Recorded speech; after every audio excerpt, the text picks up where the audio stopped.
तो अब जो टॉपिक है फिरोज तुगलक, समय है उसका 1351 से 1388। समय उतना महत्वपूर्ण नहीं है। अब कहानी है, इसकी पूरी कहानी सुनाऊंगा, प्रश्न आप बना लोगे। कहानी यह है, कल हमने एक बात छोड़ी थी जहां से 1351 का समय था और एक जगह थी सिंध जो आज पाकिस्तान में है, और सिंध में एक जगह थी थट्टा। यहाँ पर अभियान करने गया हुआ था मोहम्मद बिन तुगलक। उस समय उसके साथ उसके बहुत से अमीर, बहुत से उलेमा और उनके साथ एक व्यक्ति और भी था जिसका नाम था फिरोज तुगलक। उसी अभियान में मोहम्मद तुगलक की मृत्यु हो गई और वहाँ एक समस्या खड़ी हो गई कि राजगद्दी किसको दी जाए। फिरोज तुगलक को पढ़ने से पहले फिरोज तुगलक को गद्दी मिली कैसे, इस पर भी बहुत तमाशा है, बहुत चर्चा है इस पर। और हम केवल एक बात पढ़कर पूरे 2 पेजों को छोड़ देते हैं कि क्या फिरोज तुगलक वास्तव में मोहम्मद तुगलक का उत्तराधिकारी था या उसने गद्दी को छीना था, हड़पा था, इस पर बात करेंगे। लेकिन अब सवाल ये कि जिस समय फिरोज तुगलक गद्दी पर बैठा वो भी एक हिंदू माँ और मुस्लिम पिता की संतान था, और इसकी माँ जिसका ये बेटा था उसका नाम था रज्जब, और इसकी माँ थी हिंदू अबोहर के रमल, जो राजा था भट्टी, और इस औरत का नाम था बीबी नौला। ये याद रहे। मोहम्मद तुगलक जब मरा, फिरोज तुगलक गद्दी पर बैठा। फिरोज तुगलक के पिता का नाम था रज्जब, जो फिरोज तुगलक चचेरा भाई था मोहम्मद बिन तुगलक का, और उसकी माँ हिंदू थी, रमल राजा भट्टी के जाति के थे, और बीबी नौला उसका नाम था जिसका ये बेटा था। ये एक लाइन बहुत कुछ तय करेगी आगे, क्यों लिखी है ये लाइन, वो बहुत महत्वपूर्ण है। आप एक चीज पढ़ते रहे हो फिरोज तुगलक में, उसने उलेमाओं का साथ दिया, उसने कट्टर इस्लाम को अपनाया, उसने हिंदुओं के प्रति कठोर नीति अपनाई। वो यहीं से बात निकल कर आती है, हम गौर नहीं करते, इस पे बात फिर करेंगे। अब कहते हैं जब सारे लोग थट्टा में थे, सवाल उठा राजगद्दी किसको दी जाए। राजगद्दी, यहाँ बातचीत चल रही थी, इतने में घटना घट गई। एक वजीर जिसका नाम था ख्वाजा जहां, ख्वाजा जहां ने एक घोषणा कर दी कि मैंने दिल्ली में मोहम्मद बिन तुगलक के पुत्र को गद्दी पर बैठा दिया। अब यही सवाल खड़ा हो गया, मोहम्मद तुगलक के कोई पुत्र था भी कि नहीं, ये बहुत बड़ा विवाद का विषय है। पर वी के अग्निहोत्री महोदय एक बात कहते हैं, जब मोहम्मद बिन तुगलक मरा, एक पुत्र को छोड़कर मरा, 5 पोतों को छोड़कर मरा, और उनमें एक को गद्दी पर बैठा दिया वजीर ख्वाजा जहां ने। लेकिन फिरोज तुगलक को चुन लिया वहीं पर अमीरों और उलेमाओं ने। अब UN डे, एक विद्वान है UN डे, उन्होंने कहा फिरोज तुगलक अच्छा आदमी नहीं था, शराबी था, विलासी था, लोग कहते हैं एक सामान्य सादा सदाचारी आदमी था। नहीं, कहते हैं इस व्यक्ति ने अमीरों और उलेमाओं को एक लालच दिया कि मैं अगर गद्दी पर बैठूंगा तो तुम्हें बहुत सी सुविधाएं दूंगा, और इसी लालच में इसको उलेमाओं ने वहीं थट्टा में चुन दिया और दिल्ली आया। मोहम्मद तुगलक के बेटे को, अगर मान लिया जाए उसके बेटा था, उसको पराजित करके भगा दिया और दिल्ली का सुल्तान बन गया 1351 ईस्वी में। अब एक नाम जिसे हम छोड़ गए हैं, जिसे आपने नहीं पढ़ा होगा, मोहम्मद तुगलक की एक बहन थी जिसका नाम था खुदा बंद ज्यादा बेगम। ये नाम आपने पढ़ा होगा किताब में, लेकिन ध्यान नहीं दिया होगा। अब कहते हैं जिन दिनों में मोहम्मद तुगलक की मृत्यु हुई, खुदा बंद ज्यादा बेगम ने अपने बेटे को, जिसका नाम था दावर मलिक, उसको गद्दी पर बैठाने के लिए एक षड्यंत्र किया। लेकिन फिरोज तुगलक ने उस षड्यंत्र को समाप्त कर दिया और गद्दी आखिरकार इतने विरोधों के बावजूद भी फिरोज तुगलक को मिल गई। क्यों मिल गई? क्योंकि ये प्रश्न है, उसको गद्दी पर बैठाने में किसका सहयोग था, किसका हाथ था? प्रश्न ये है, अमीरों और उलेमाओं का। इसीलिए उसने पूरा जीवन इन लोगों को खुश रखने का प्रयत्न किया, इनको संतुष्ट रखने का प्रयत्न किया। अब ये हो गया उसकी घटना, गद्दी पर बैठने की घटना। अब पूरे 94 साल तक शासन किया तुगलकों ने, और 37 साल शासन किया फिरोज तुगलक ने। और इसका 37 साल का काल दो विरोधाभासी बातों के लिए जाना जाता है। दिल्ली में संपन्नता तो रही, लेकिन इसने दिल्ली सल्तनत के पतन के बीज बो दिए। लेकिन अगर आपसे पूछा जाए दिल्ली सल्तनत की पतन की शुरुआत किसके काल में हुई, तो वो इसके पूर्वज के काल में हो गई थी, मोहम्मद बिन तुगलक के काल में। क्योंकि हमने पढ़ा है कि मोहम्मद तुगलक के काल में दिल्ली सल्तनत की सीमाओं का विस्तार सबसे ज्यादा था, लेकिन सबसे ज्यादा विद्रोह भी मोहम्मद बिन तुगलक के काल में हुए थे, जिसमें से अकेले 27 विद्रोह दक्षिण भारत में हुए थे। 2 नई रियासतों की नींव पड़ी, विजयनगर और बहमनी, और एक अलाउद्दीन एहसान शाह ने मदुरई में एक नई सल्तनत बसाई जिसको कहा गया मदुरई सल्तनत। और उसी क्रम को इसने आगे बढ़ाया। सबसे पहले उसने अपनी आंतरिक व्यवस्था के प्रति कैसी नीति अपनाई, यही आपके सवाल होंगे इसी में से। कैसी नीति अपनाई? इसकी नीति, पहली लाइन, जिन लोगों की जागीरों को अलाउद्दीन खिलजी ने कभी छीन लिया था, या जिन लोगों ने मोहम्मद तुगलक के कमजोर शासन का लाभ उठाकर अपनी आजादी की घोषणा कर दी थी, उनकी जागीरों को उनसे वापस लेने का कोई भी प्रयास नहीं किया गया। 2 लाइनें हैं, फिर बोल दूं। जिन लोगों ने मोहम्मद बिन तुगलक के कमजोर शासन का लाभ उठाकर अपनी स्वतंत्रता की घोषणा कर दी थी, उनसे उनकी जागीरों को वापस लेने का कोई भी प्रयास फिरोज तुगलक के द्वारा नहीं किया गया। एक कारण।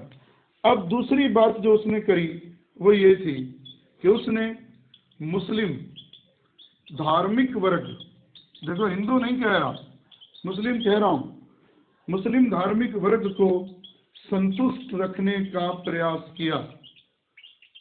यहाँ एक बात, ये बहुत गहरी बात है, इसको चर्चा करने के लिए हम पीछे के शासकों की बात को भी उठाएंगे। गौर कीजिए, पहला व्यक्ति था बलबन, जिसने राज करने का सिद्धांत लागू किया था, थ्योरी ऑफ किंगशिप, यानी कि राजत्व का सिद्धांत। ये क्यों लागू किया जाता था? कहीं ना कहीं एक उत्तर है इसका। अपनी प्रजा के भीतर अपने आप को सर्वश्रेष्ठ साबित करने के लिए और जनता के दिलों में अपने शासन को वैध साबित करने के लिए और अपना भय कायम करने के लिए वो ऐसे काम करते थे। बलबन के उसी राजत्व सिद्धांत को आगे बढ़ाया अलाउद्दीन खिलजी ने, और उसका सिद्धांत बहुत कठोर था। और वो कहता था कि मैं ये नहीं जानता कि कयामत के दिन खुदा मेरे साथ क्या सलूक करेगा, पर मैं वही करता हूँ जो मेरे राज्य के हित में होता है। मैं ज़्यादा पढ़ा लिखा मुसलमान नहीं हूँ, लेकिन फिर भी मैं वही करूँगा जो मेरे को अच्छा लगेगा, जो मेरे राज्य के हित में होगा। अब इसने यहाँ क्या किया? यहाँ देखो, इसकी माँ हिंदू है, पिता इसका मुस्लिम है, तो इसने नीति क्या अपनाई है? हिंदुओं को दमन किया है। लेकिन यहाँ उसने राजी किसको रखा है? उलेमाओं को। अगर मैंने ये बात लिखी है तो इसकी सही उत्तर क्या है? उलेमा वर्ग को संतुष्ट, क्योंकि इसको गद्दी देने में कौन थे? उलेमा। और इसीलिए इसने हिंदुओं के प्रति कठोर नीति अपनाई, और ये संतों की मज़ारों पर गया, सूफियों की मज़ारों पर गया, और उन सबको खुश रखने का इसने प्रयास किया। अब अगली बात इसके साथ जुड़ी, इसने ये 2 सुधार तो नहीं कहूँगा मैं, पर फिर भी इसके काल में एक नई चीज़ जो आपके लिए पेपर में आएगी, ये आपको समझ में आनी जरूरी है। एक शब्द लिख रहा हूँ, वजीर। वजीर कौन होता है? राजा के बाद जिसका नाम आता है। हमने दिल्ली सल्तनत में एक चीज़ और पढ़ी है, नायब। ये बहुत गहरी बात है कि किसी जमाने में मुइजुद्दीन बहराम शाह के काल में एक नया पद सृजित किया गया जिसका नाम था नायब। अब सत्ता के 3 दावेदार हुए, एक सुल्तान, एक नायब और एक वजीर। लेकिन फिर कहूँ, बलबन जब गद्दी पर बैठा उसने इन पदों को डाउन कर दिया, यानी कि उसको पता था कि ये पद जैसे ही बने रहेंगे सत्ता में तो इससे सुल्तानों के गद्दी से उतरने की संभावनाएं बनी रहती हैं। 40 साल का उसने दमन किया। आगे बढ़े अलाउद्दीन खिलजी ने भी वजीर के पद को महत्वपूर्ण नहीं होने दिया, लेकिन तुगलक ने भी नहीं होने दिया। इसने आकर एक काम उलट दिया। अगर मैं एक बात में कहूँ, इसने सारी पुरानी व्यवस्था को पलट दिया।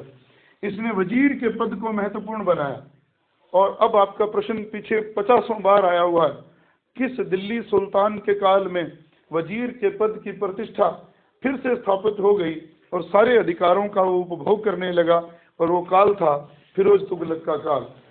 किस व्यक्ति को इसने अपना वजीर बनाया, जिसका नाम बहुत प्रसिद्ध है, खाने जहां। दो नाम आते हैं इसके, खाने जहां तेलंगानी या खाने जहां मकबूल।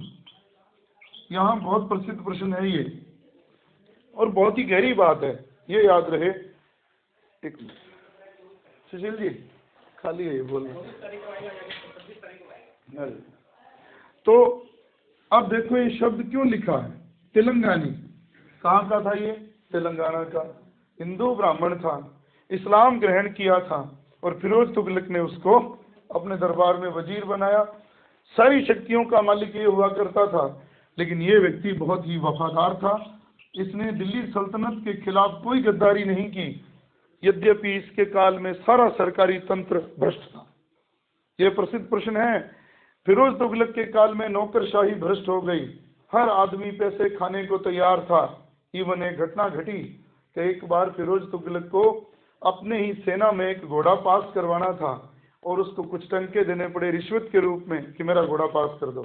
इससे बुरे हालात क्या होंगे। लेकिन उस बुरे हालात में भी उसका वजीर खाने जहां तेलंगानी बहुत वफादार था, खाने जहां मकबूल भी कहते हैं, पर याद रहे ये तो वफादार था, लेकिन जैसे ही फिरोज तुगलक के काल में इस पद को महत्व मिला, इसने उनके पतन के बीज बो दी। ये तो अच्छा था, बाद वाले तो अच्छे नहीं थे, इसलिए ये तो नाम याद रहे। खाने जहां मकबूल किसका वजीर था? फिरोज तुगलक का। वफादार था, लेकिन वजीर पद को बहुत महत्व दे दिया, जिसको अलाउद्दीन खिलजी ने बलबल ने दबा के रखा था। ये गड़बड़ हो गई। अब आते हैं उसके वो सुधार जिसको आप कहते हो राजस्व सुधार। ये भी याद रहे, फिरोज तुगलक का काल सुधारों का ही काल है, लेकिन इसी के साथ साथ दिल्ली सल्तनत के पतन की भी दौड़ को तेज करता है वो। अब तक करी हुई बात दोबारा दोहरा रहा हूँ। मोहम्मद तुगलक की मृत्यु हुई 1351 में सिंध के में ठट्टा के अभियान में। उस अभियान में जब मरा, उस समय फिरोज तुगलक अपने उलेमाओं के साथ वहाँ मौजूद था। उन्हीं दिनों में खबर उड़ी कि वजीर ख्वाजा जहां ने मोहम्मद तुगलक के किसी पुत्र को गद्दी पर बैठा दिया है, लेकिन उलेमाओं के सहयोग से फिरोज तुगलक को गद्दी मिली, या यूं कहूं उसने योजना से गद्दी प्राप्त कर ली, उनको अपनी फेवर में लेकर दिल्ली आया। खुदाबंद जादा के षड्यंत्र को भी फेल किया। दाऊर मलिक को गद्दी पर बैठाना चाहती थी, लेकिन सारे षड्यंत्रों को फेल करके गद्दी पर बैठ गया फिरोज तुगलक। जैसे ही गद्दी पर बैठा, उसने उलेमाओं को, इस्लाम के लोगों को खुश करने का, संतुष्ट करने का पूरा प्रयास किया। जिन लोगों ने जागीरें छीन ली थी, उनसे जागीरों को वापस लेने का कोई प्रयास नहीं किया गया। अगर मैं कहूँ, इनको वापस लेने का दम इसमें था ही नहीं। ये एक योग्य शासक नहीं था। अच्छा व्यक्ति जरूर था, लेकिन अच्छा प्रशासक ये नहीं था। अब उसने एक और काम किया, इस धार्मिक वर्ग को बहुत महत्व दिया, इस पद को बहुत महत्व दिया, और उसने राजस्व में सुधार क्या किए। यहाँ से एक प्रश्न जरूर आएगा, ये बहुत महत्वपूर्ण बात कि उसने राजस्व में सुधार किए।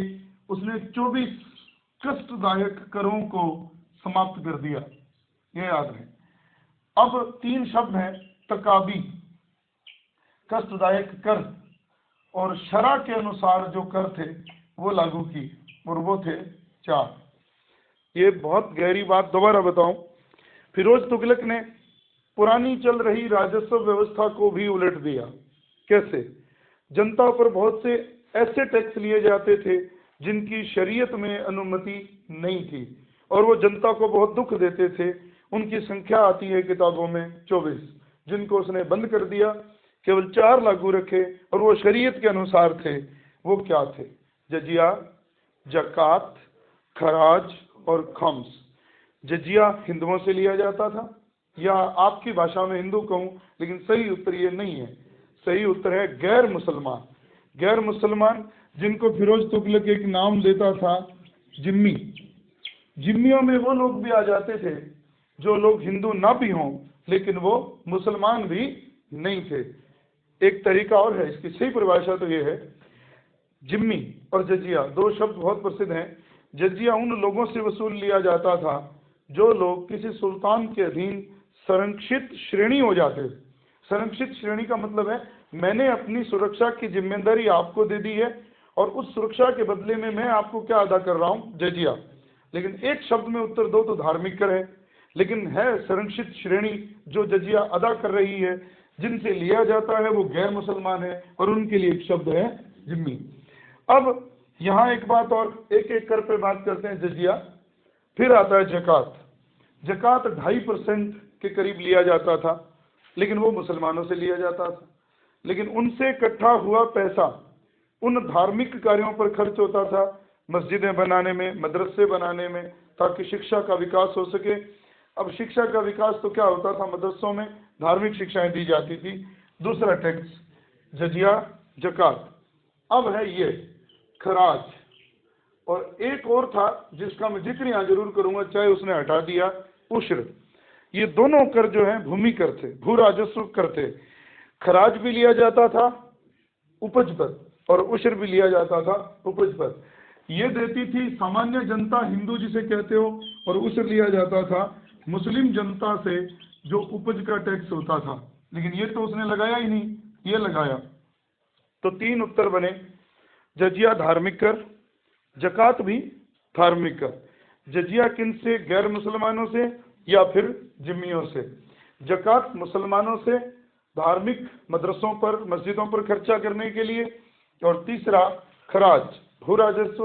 और चौथा खुम्स। याद रहे, लूट में मिला हुआ माल, लूट में मिली हुई संपत्ति खुम्स कहलाती थी। लेकिन फिरोज तुगलक से पहले जितने लोगों ने अलाउद्दीन खिलजी और मोहम्मद तुगलक ने उसे वसूला, उन्होंने ये वसूला और इसने कर दिया। अब इससे फर्क क्या है? लेकिन एक मामले में तो ये अच्छा कर गया, लेकिन एक मामले में गड़बड़ कर गया। गड़बड़ क्या कर गया? अभी मैंने नाम लिखा था जजिया। आज से पहले, फिरोज तुगलक से पहले, जजिया कर ब्राह्मणों से, महिलाओं से, बच्चों से और अंधों से नहीं वसूला जाता था। इसने उनको भी नहीं छोड़ा। बहुत महत्वपूर्ण बात है, जजिया कर फिरोज तुगलक से पहले ब्राह्मणों से, अंधों से, भिखारियों से, बच्चों से, महिलाओं से नहीं वसूला जाता था। इसने उनको भी नहीं छोड़ा। इसी मामले में डॉक्टर रमेश चंद्र मजूमदार का एक कथन है कि फिरोज तुगलक अपने युग का धर्मांध मुसलमान और इसी क्षेत्र में सिकंदर लोदी और औरंगजेब से अग्रज था। Doctor R C. मजूमदार कहते हैं कि फिरोज तुगलक अपने युग का बड़ा धर्मांध और इसी क्षेत्र में सिकंदर लोदी और औरंगजेब का अग्रज था, यानी कि उनसे सबसे पहले इस तरह का अत्याचार उसने किया। स्टेटमेंट 1-2 बार पेपर में आया ही है। आर.सी. मजूमदार कहते हैं कि फिरोज तुगलक अपने युग का महान धर्मांध और इसी क्षेत्र में सिकंदर लोदी और औरंगजेब से अग्रज था। Doctor R C. मजूमदार। अब यही बात को आगे बढ़ाते हैं। 24 कष्टप्रद करों को खत्म किया, शरा के अनुसार 4 कर लगाए, जजिया, जकात, खराज और खुम्स। जजिया उसने उन लोगों से भी वसूल लिया जो आज तक उससे मुक्त थे।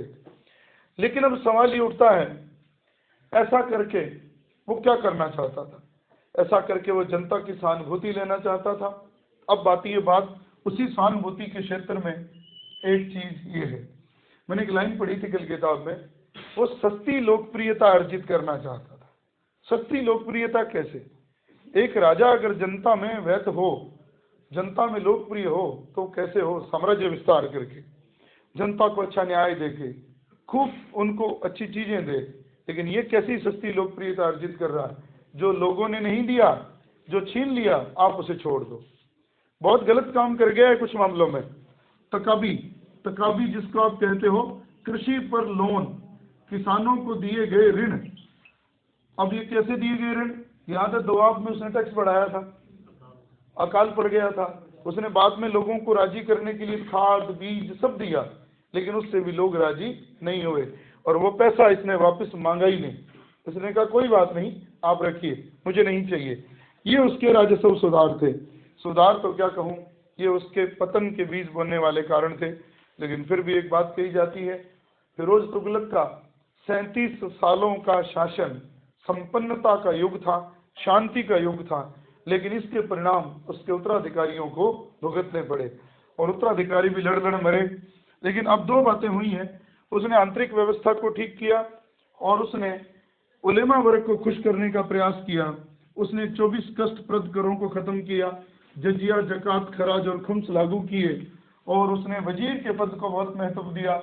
और अब है उसने सिंचाई व्यवस्था में क्या किया।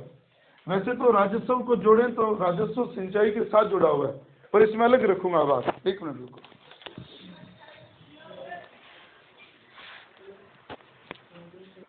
अब सिंचाई में देखो, आप पढ़ के भी आए, सबसे पहले नहरें बनाने वाला गयासुद्दीन तुगलक और सबसे ज्यादा नहरें बनाने वाला फिरोज तुगलक। लेकिन वो पेपर में प्रश्न ये नहीं देता सबसे ज्यादा नहरें किसने बनाई, कोई मतलब नहीं है उसका। सबसे बड़ी नहर बहुत प्रसिद्ध है उसकी। अब यहाँ एक चीज याद रहे, 5 नहरें जो 2 राज्यों में बनी, पंजाब व हरियाणा में, इन्हीं 2 राज्यों में उसकी 5 नहरों का केंद्रीकरण था। और उसमें सबसे बड़ी नहर जिसको आप पढ़ते हो, यमुना से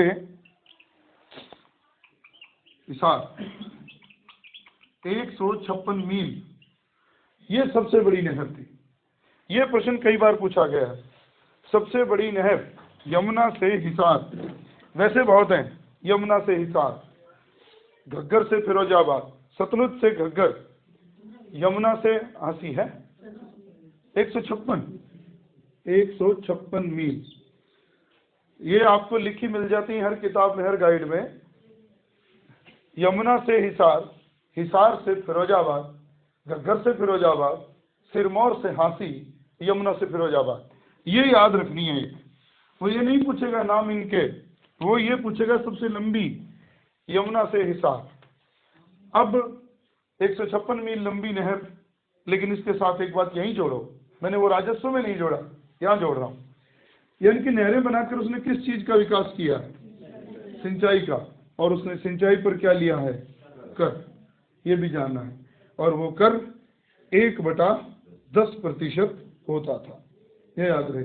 ये बात कौन कहता है, इसके दरबार में एक लेखक है, अफीक भी कहते हैं लोग उसे, अफीफ भी है, उसका सही नाम तो अफीफ है, शमशे शिराज अफीफ। यहाँ भी एक गड़बड़ है, गड़बड़ हो जाती है, शमशे शिराज अफीफ। और एक नाम हम पढ़ रहे हैं कई दिन से, जियाउद्दीन बर्नी। इन दोनों का नाम तो अलग अलग है, गड़बड़ है। एक किताब भी एक है, बर्नी ने लिखी है तारीख फिरोज शाही, और शम्स शिराज अफीफ ने भी लिखी है तारीख फिरोज शाही। पेपर में आता है, दोनों के नाम एक जैसे हैं और 2 किताबें एक ही बराबर रख दी जाती हैं, फिर 1-2 लोग और रख दिए जाते हैं, फिर हम चक्कर में पड़ जाते हैं कि 2 किताबें रख दी, प्रश्न गलत हो गया। प्रश्न गलत नहीं होता। अफीक ने भी लिखी है तारीख फिरोज शाही, बर्नी ने भी लिखी तारीख फिरोज शाही, और इसके साथ बर्नी की एक किताब और है, फतवा जहांदारी। और इसी नाम पे एक और किताब बनी है जो फिरोज तुगलक की खुद की बायोग्राफी है, फतुहात फिरोज शाही। तो कितनी चीजें हो गई जो मिलती जुलती हैं। फतुहात फिरोज शाही, ये शब्द आ गया ना, फतुहात, तो ये क्या हो जाएगी उसकी आत्मकथा, खुद किसकी, फिरोज तुगलक की, और 2 नाम एक जैसे। तारीख फिरोज शाही 2 लोगों ने लिखी, बर्नी और शमशे शिराज अफीफ ने, और इसने लिखी फतुहात फिरोज शाही।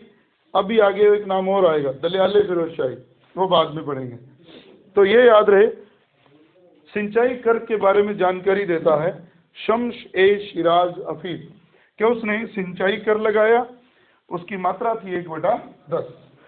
अब ये कर आपको पहले याद हो, ये कर इससे पहले भी लगा है, अलाउद्दीन खिलजी ने लगाया, याद हो, आवास कर, चरी कर, और वो लगे हैं उसके काल में। अब इसी तरह की बात वो आगे बढ़ाते हैं, उसने राजस्व में क्या सुधार किया, उसने इसमें क्या सुधार किया, और सबसे खतरनाक सुधार सेना में किया।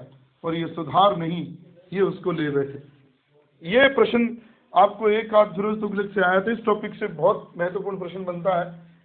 कैसे, वो ये नहीं पूछेगा उसने सेना के साथ क्या छेड़छाड़ करी, वो अब प्रश्न अब तो हम बनाएंगे। सेना में सुधार, वो सुधार तो नहीं थे, गड़बड़ हो गई। देखो, इकता प्रथा किसने चलाई? इल्तुतमिश ने। इल्तुतमिश ने चलाई, बलबन ने उसे, भाई अगर नाम बदल गया, जागीरें अभी भी दी जाती थी, लेकिन बलबन और अलाउद्दीन खिलजी वो लोग थे जिन्होंने नगद वेतन देना शुरू किया। उसने जागीरें देनी बंद कर दी। क्यों? क्योंकि वो जागीरदार अपनी जागीर में जाकर बहुत शक्तिशाली हो जाते थे और उन्हीं सुल्तानों के खिलाफ वो षड्यंत्र करते थे। मोहम्मद बिन तुगलक के काल में उसने तो योजना इतनी चलाई कि वो बेचारा बदनाम होकर रह गया। फिरोज तुगलक ने क्या किया? लोगों को जागीरें तो बांट दी, इतना ही नहीं कि बांट दी, पुश्तैनी भी कर दी। ये बात समझने की है। एक जागीर किसी को दे दी गई और वो कहता क्या है अपनी खुद की आत्मकथा में कि अगर किसी को जो मैंने जागीर दी है वो मर जाएगा, जागीर उसके वंशजों के नाम हो जाएगी। वो मर जाएगा, जागीर उसके वंशजों के नाम हो जाएगी। इससे उत्तर क्या निकला? जागीरों को पुश्तैनी कर दिया, वंशानुगत कर दिया। और इससे क्या गड़बड़ हो गई? वो लोग तो अमीर होते गए, लेकिन राज्य की जागीरें धीरे धीरे कम होती गई। भाई जिसको एक बार अलॉट हो गई वो वापिस ही नहीं आएगी। इसी तरह आपने मुगल काल में एक चीज पढ़ी होगी, राजगामिता कानून। कहीं किसी ने पढ़ा होगा, राजगामिता कानून क्या होता है? जो जागीर जिसको दी गई, जब वो मर गया तो उसकी जागीर वापस छीन ली गई। एक नाम और है, पे बाकी। ये भी पढ़ोगे आगे मुगल काल में। वो पे बाकी वो जागीर है जब एक आदमी से छीन ली गई और दूसरे को भी अलॉट नहीं हुई, और उसके बीच के काल में जो वो रहेगी, जब तक एक से छीनी गई और दूसरे को मिली नहीं, बीच में जब तक वो रहेगी एक नाम से जानी जाएगी, पे बाकी। हम पढ़ लेते हैं कि पे बाकी हुआ जो स्थानांतरित कर दी गई। नहीं, ऐसे तो सारी जागीरें जहांगीर के काल में उसने ट्रांसफर करी। अल्तमगा वतन जागीर ऐसी थी जो लंबे समय तक चलती थी। तो इसी तरह का नाम यहाँ है कि हमने पढ़ा जागीरों को पुश्तैनी अधिकार दे दिए उनका उपभोग करने वालों को। भी आएगा दोबारा। राजगामिता वो जागीर होती थी जिसको अलॉट हुई, जब वो मर गया तो उसकी जागीर छीन कर वापस खालसा कर दी जाएगी, दोबारा अलॉट होगी वो। जिसको आप पढ़ के आए हो गुप्त काल में, अक्षय नीवी, नीवी पढ़ते हैं ना, अक्षय नीवी तो वो जो स्थायी अधिकार जिसको ट्रांसफर कर दिया। नीवी, अक्षय शब्द हटाओ, वो क्या होगा? जब वो मर जाएगा तो उससे वापस ले ली जाएगी। उस तरह की थी। अब इसने जागीरें पुश्तैनी कर दी।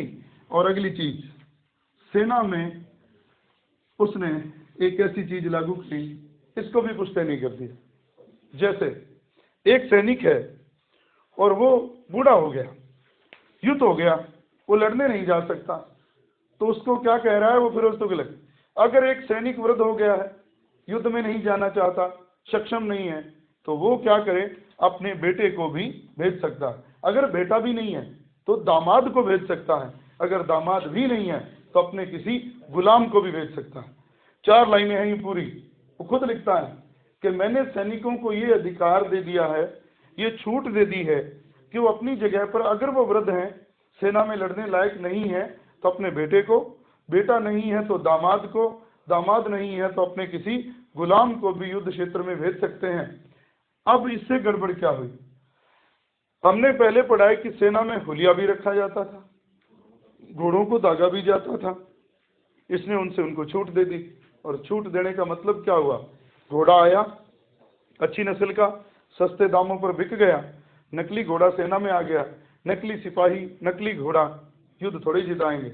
और एक चीज आपको उत्तर जानना, दिल्ली सल्तनत अगर कहूँ तो मुगल काल भी पूरी तरह से अगर किसी चीज पर टिकी थी तो सैनिक शक्ति पर टिकी थी। जिसकी सेना कमजोर है या जिसका केंद्रीय व्यक्ति कमजोर है, सेना उस पर हावी हो जाएगी अगर केंद्रीय व्यक्ति दुर्बल है तो। और अगर व्यक्ति दुर्बल नहीं है तो फिर सेना पर उसका दबाव रहेगा और सल्तनत भी मजबूत चलेगी।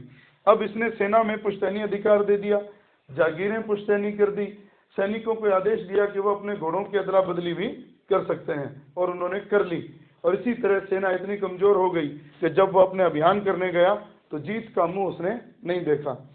अब ये घटनाएं बहुत महत्वपूर्ण थी, अब तक जो हमने पढ़ी इन्हीं से प्रश्न है उसका।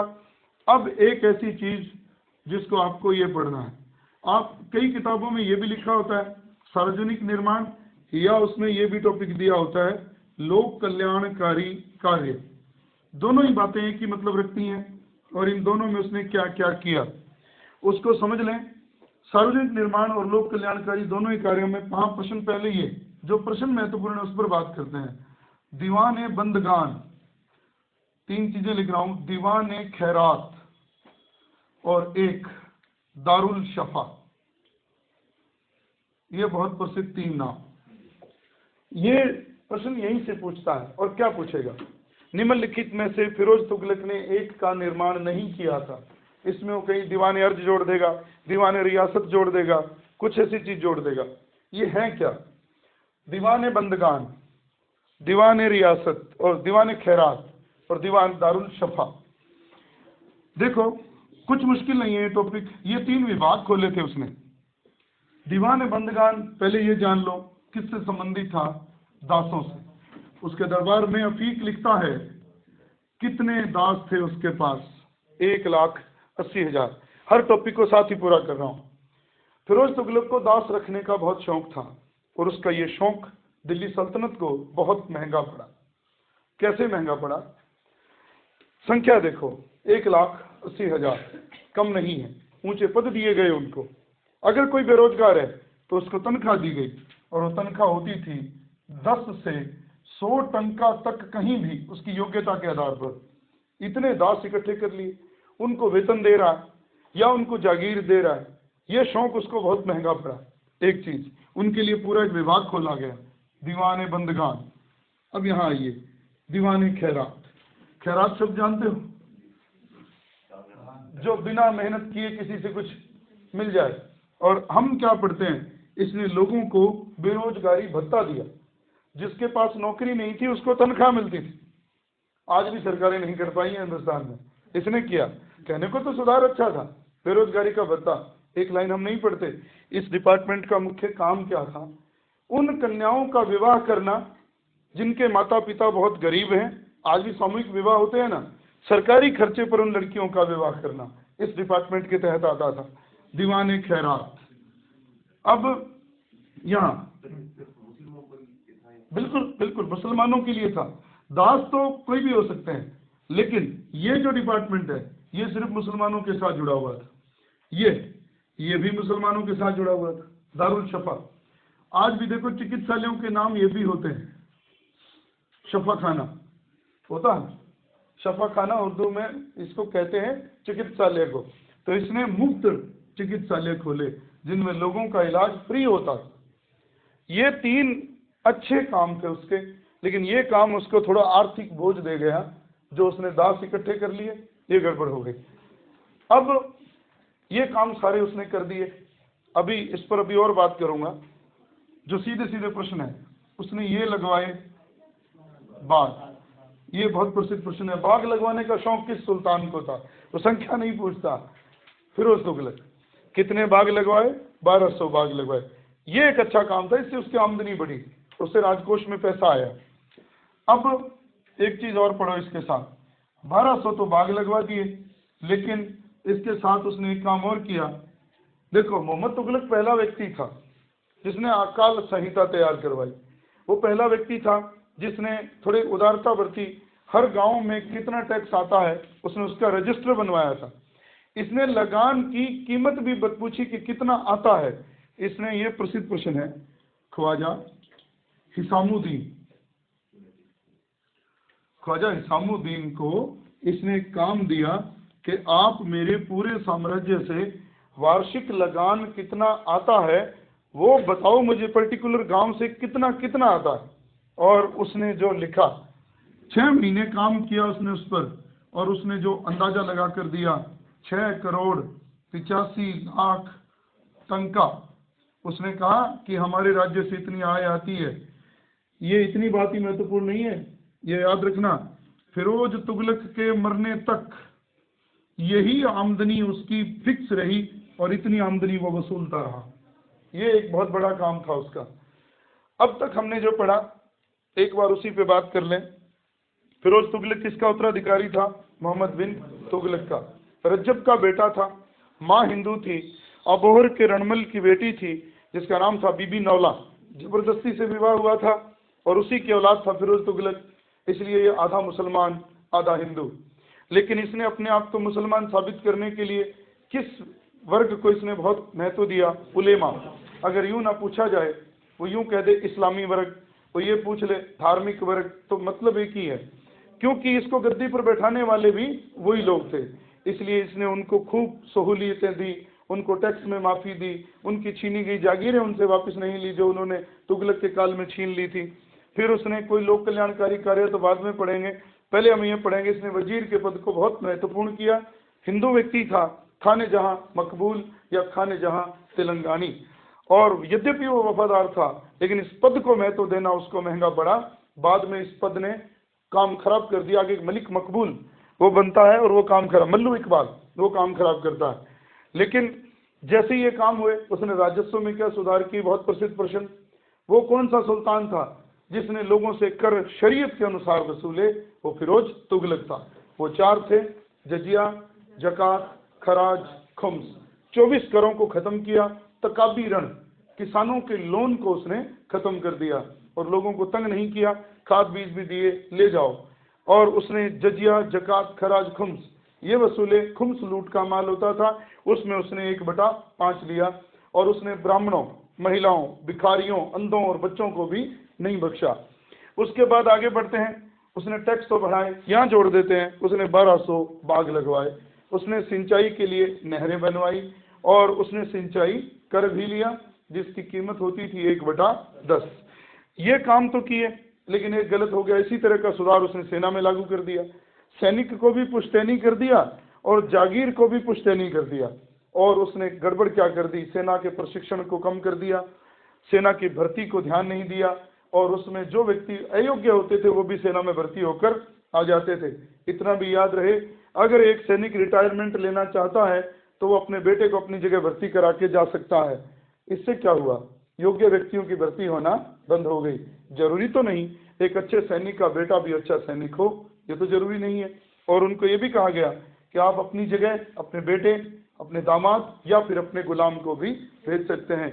उसके काल की जानकारी के 2 सबसे बड़े स्रोत हैं, बर्नी और शम्स ए शिराज अफीफ। दोनों की किताब एक सेम है, तारीख ए फिरोज शाही। और एक किताब लिखी है उसने खुद, फतूहात ए फिरोज शाही, और एक बर्नी ने लिखी है फतवा ए जहांदारी। सस्ती लोकप्रियता अर्जित करना चाहता था, लोगों को खुश कर कर अपनी गद्दी को वैधता देना चाहता था। साम्राज्य विस्तार उसने नहीं किए। 2-4 विद्रोह हुए, उस पर बात करेंगे। सार्वजनिक निर्माण के कार्यों में भी एक ही काम चल रहा है, बाकी बात तो हमने करी नहीं। दीवान बंदगान जो किससे जुड़ा हुआ विभाग था, दासों से। संख्या कितनी थी, 1,80,000। वो पहला सुल्तान जिसको दास रखने का बहुत शौक था। कैसे हो? अच्छा ठीक है, ठीक।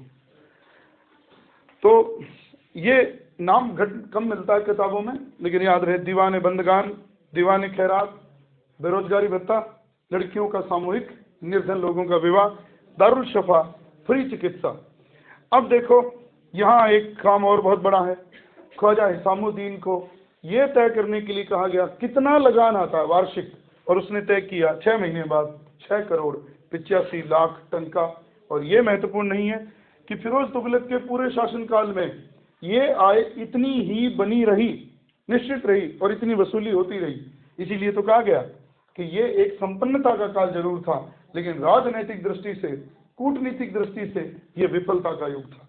अब इसने और क्या बनाया, बड़ा मामला उसमें खराब है। कुछ लोग 30 कहते हैं, कुछ लोग 13 कहते हैं, पर मैं उसको ये नहीं पढ़ाऊंगा, मैं वहां जोड़ूंगा इसको जहां प्रश्न बनेगा। लोक कल्याणकारी कार्यों में उसने बहुत से महल, बहुत सी सराएं, बहुत से मदरसे, बहुत से पुल, बहुत से बांध, बहुत कुछ बनाया। संख्या में मामला थोड़ा गड़बड़ है किताबों में, पर अभी हम बात करेंगे। एक अंदाजा है कि उसने कितने नगर बसाए, 300 अंदाजा है, गड़बड़ भी है, इसलिए ये प्रश्न नहीं पूछेगा। अब जो पूछेगा, हिसार,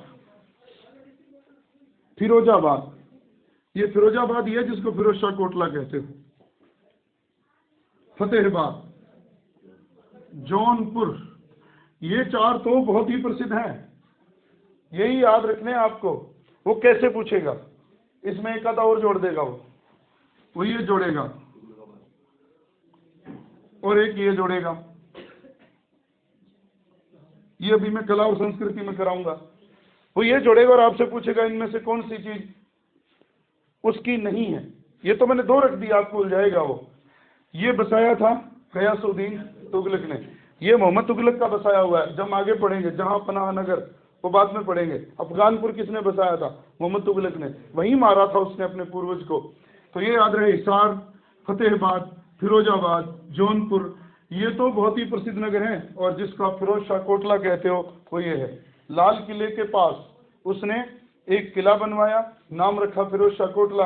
अक्सर वो वहीं रहता था और उसको सुंदर बनाने के लिए अशोक के 2 स्तंभों को उसने शिफ्ट किया, दिल्ली टोपरा, दिल्ली मेरठ, दिल्ली टोपरा अंबाला और दिल्ली मेरठ मेरठ से, और किले के ऊपर लगा हुआ जिसको अशोक की लाट कहते हैं।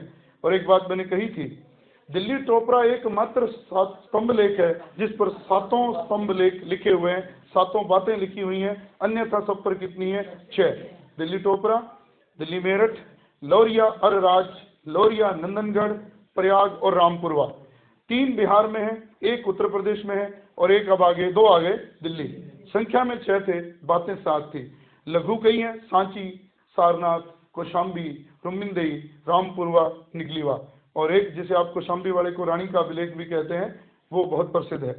तो ये व्यक्ति इन निर्माण के लिए भी जाना जाता है। और इसके अलावा सेना को उसने पुश्तैनी कर दिया, घोड़ों को दागने की प्रथा छोड़ दी, हुलिया रखने की प्रथा छोड़ दी और उनको इतनी छूट दे दी कि वो अपने सारे अधिकारों का उपभोग वो पुश्तैनी कर सकते हैं। इतना कुछ कर दिया। अब उसका एक काम बाकी। क्या उसने कोई लड़ाई भी करी? उस पर काम करते हैं।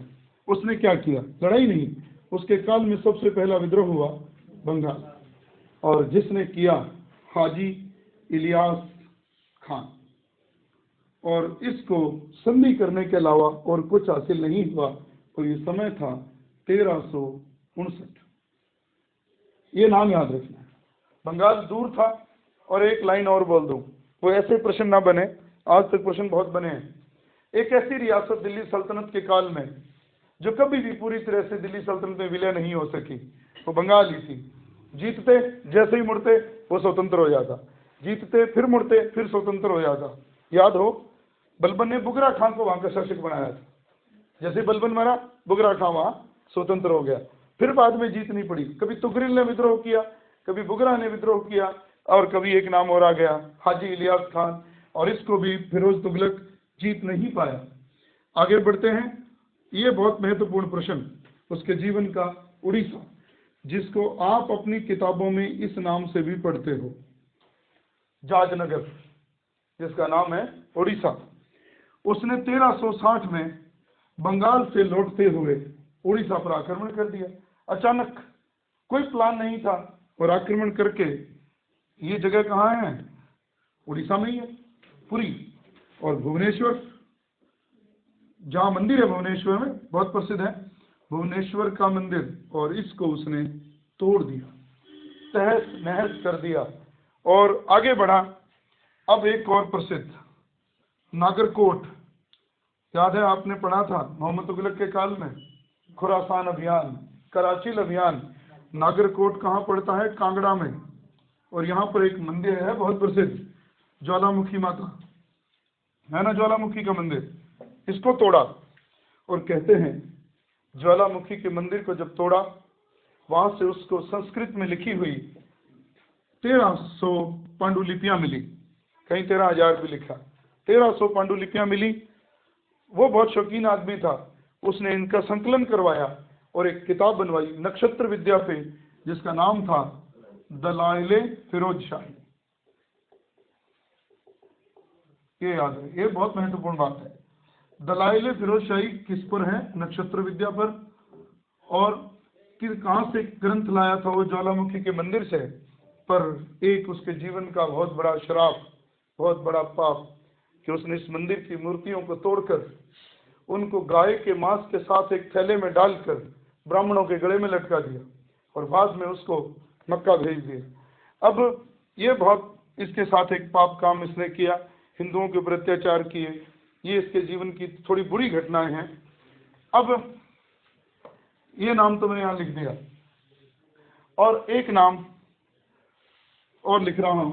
उसने एक अभियान किया था सिंध के खिलाफ, और एक बात कही जाती है, सिंध का अभियान सबसे ज्यादा कुत्सित और अव्यवस्थित था।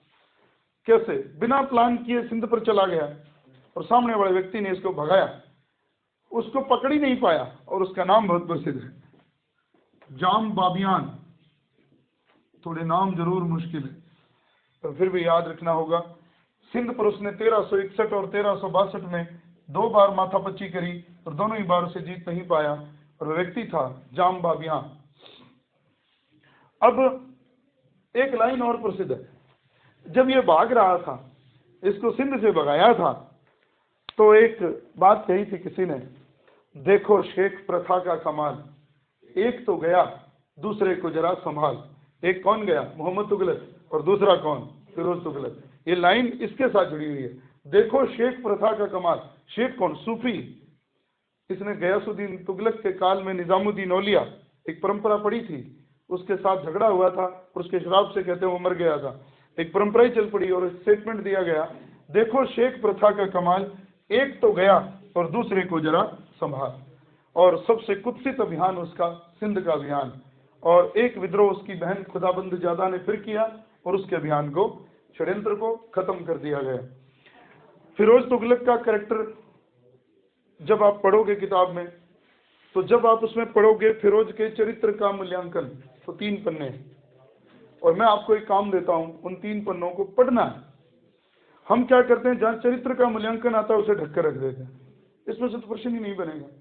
प्रश्न बनेगा क्योंकि यहां से दिल्ली सल्तनत के पतन का मार्ग खुलता है, और आगे सैयद और लोदियों ने तो कुछ किया ही नहीं।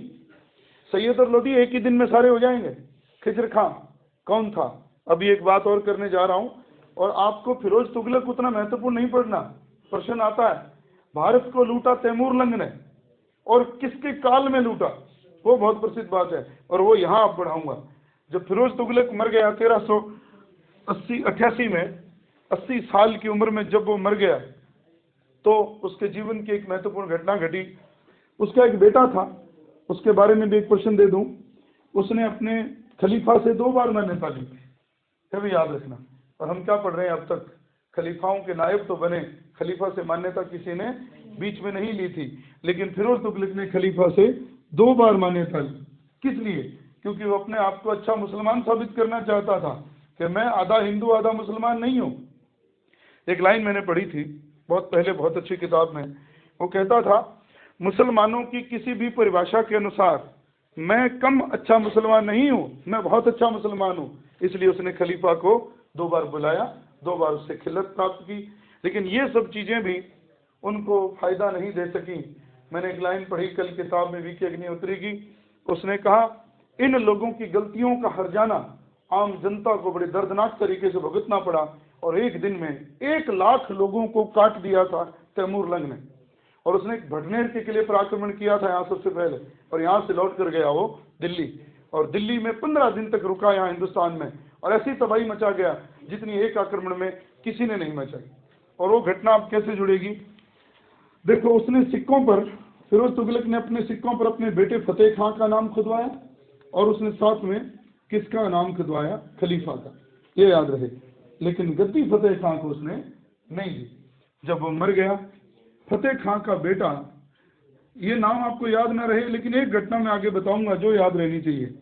गयासुद्दीन तुगलक के नाम से गद्दी पर बैठा फिरोज तुगलक का पोता, फतेह खां का बेटा। गयासुद्दीन तुगलक को गद्दी से हटाने का काम कर दिया इसके भतीजे अबू बकर ने। ये नाम इतने याद नहीं रखने, अब फिर बता रहा हूँ। अबू बकर और गयासुद्दीन तुगलक, इन दोनों को हटाया गद्दी से फिरोज तुगलक के एक सौतेले भाई ने, जिसका नाम था नासिरुद्दीन मोहम्मद, और इसी नाम से वो गद्दी पर बैठ गया। नासिरुद्दीन, देखो नाम में फर्क है। यहाँ नासिरुद्दीन क्या लिखा है? इसके काल में नहीं आया वो तैमूर, वो आता है नासिरुद्दीन महमूद के काल में। यहाँ क्या लिखा है? मोहम्मद, ये ध्यान रहे। और उसने, जिसको मैं अब लिख रहा हूँ, इसके बाद जो गद्दी पर आया, एक व्यक्ति को छोड़कर बाद में 6 सप्ताह में मर गया था, और वो बैठा 1389 से लेकर 1412 तक, और वो नाम है अब नासिरुद्दीन महमूद। और आपसे प्रश्न पूछा जाएगा, तैमूर भारत में कब आया था? 1398 में। अब उसकी कहानी सुनो। 1336 में पैदा हुआ, और ट्रांसऑक्सियाना में कैच नामक रियासत में पैदा हुआ था। साधारण सी जागीर का मालिक था। पिता मर गए, गद्दी संभाल ली और चल पड़ा हमारी तरफ। यहाँ आया, सिंध को पार किया, झेलम नदी के पास लूटपाट करी और झेलम को पार करने के बाद वो सीधा लोगों को रौंदता हुआ आया। रास्ते में लोगों ने उसका विरोध तो बहुत किया, लेकिन उस विरोध को उसने दबा दिया। जब यहाँ आया, दो लोगों ने उसका साथ दिया। एक का नाम था खिजर खां और एक का नाम था दौलत खां। दोनों व्यक्ति आपके लिए बहुत महत्वपूर्ण हैं। एक सैयद वंश की स्थापना करेगा और एक लोदी वंश की। इसलिए दो लोग बहुत महत्वपूर्ण हैं। खिजर खां ने उसको साथ दिया। और अब एक प्रश्न और बहुत ही गहरा, हम उसको छोड़ जाते हैं। भटनेर के किले को लूटा, अभी मैंने कहा था हनुमानगढ़ में सीमा प्रहरी कहा जाता था ये किला, यहाँ से लूटा, दिल्ली गया, 15 दिन तक दिल्ली में रहा। आपसे प्रश्न कई बार पेपर में किया जाता है, उसने लूटपाट कहाँ करी सबसे ज्यादा? तालंबा नाम की जगह पर उसने लूटपाट करी, दिल्ली के पास। और जब लोगों ने विरोध किया तो 1 लाख लोग एक ही दिन में काट दिए गए और फिरोज तुगलक ने उनको बख्शा नहीं। आखिर 15 दिन रुकने के बाद वो यहाँ से चला गया और भारत में एक व्यक्ति को सत्ता दे गया अपने जीते हुए प्रदेशों की, जिसका नाम था खिजर खां।